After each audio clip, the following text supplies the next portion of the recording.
Okay, in this video we will define the notion of an angle. An angle is a geometric object. We have the notion of a line. Right? In the plane we can define a line, and this line may have an equation like y equal to x minus 2. Then we have the notion of a line. But then if we have a line, we can think about a point in the line and just the collection of points that goes from that point on. This is called a semiline.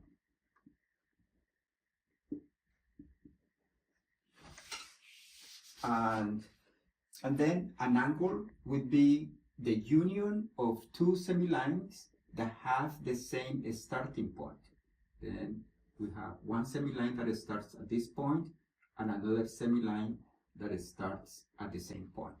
Then these two semilines, the union of that geometric object, that collection of points, they are defined as an angle.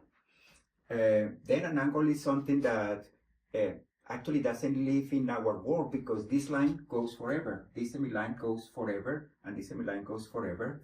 And then it's an abstract, but it's a collection of points. That's an angle. When we have an angle, we are going to allow the two semilines to be the same. Then we can think that this is one semiline and this is another semiline. This is like, this can be thought as an angle. The two semilines are the same. Or we're going to allow the situation in which the two semilines actually are opposite to each other.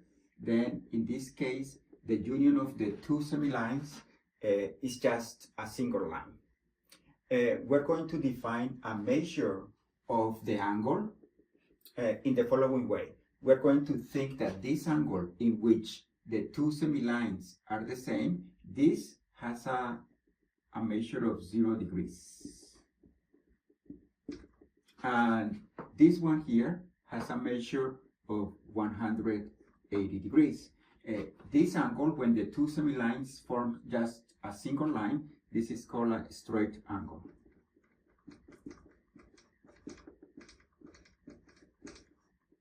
And then we can think about the case in which the two semilines, let's think that we don't have this one, but we have an angle.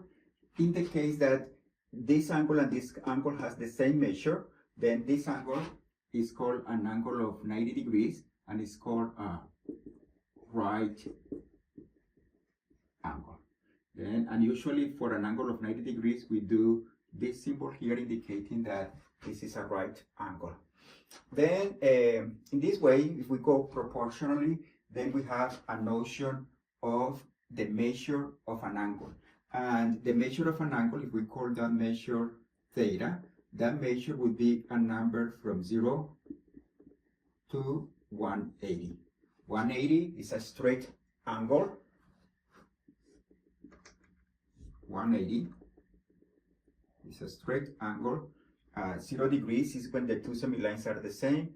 90 degrees is when the straight angle got divided into two equal pieces. And if the angle is smaller than 90, we have this angle smaller than 90, is called an acute angle. And when the angle is bigger than 90, is called an obtuse angle. Okay, now that we have this notion of an angle and the measure of the angle, we're going to define a second notion that is called an oriented angle. Then the difference between an angle and an oriented angle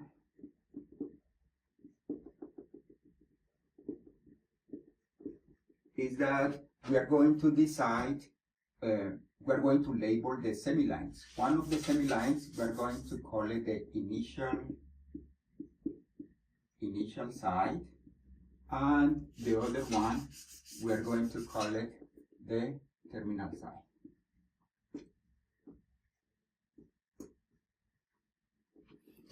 And then this is an oriented angle.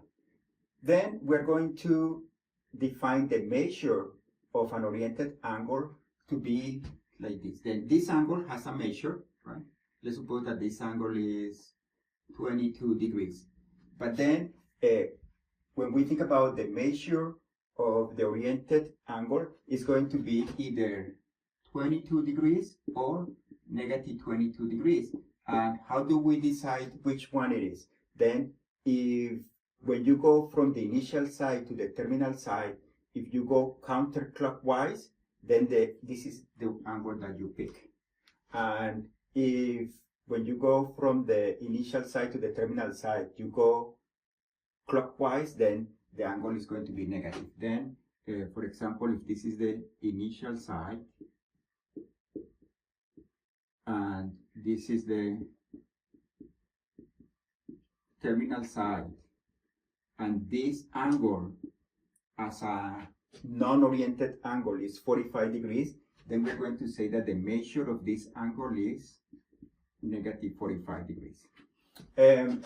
We are also going to go a little farther, and for this angle we're going to say that the measure is not only 22 but 22 plus 360, which is 382, and then 22 plus 2 times 360, and so on. And here it will be 22 minus 360, and so on. Then for the measure, we're going to say that is the 22 plus any multiple of 360. And for this angle, we're going to say that the measure of the oriented angle is not only negative 45 degrees, but negative 45 degrees plus 360, which is 315, and negative 45 plus 2 times 360, and so on. And here, this is negative 45 minus 360, which is negative 405, and negative 45 minus 2 times 360, and so on. In this way, if we have a number, let's say 30 degrees, then we can think about the angle, non-oriented angle with measure 30 degrees, and then we have that if we assign this side to be the initial and this side to be the terminal, then the measure is 30 degrees.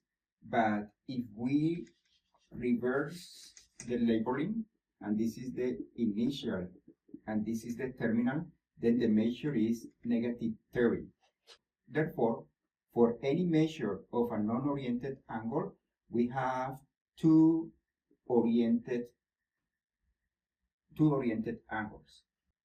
That means that natural measures for oriented angle are between negative 180 and 180.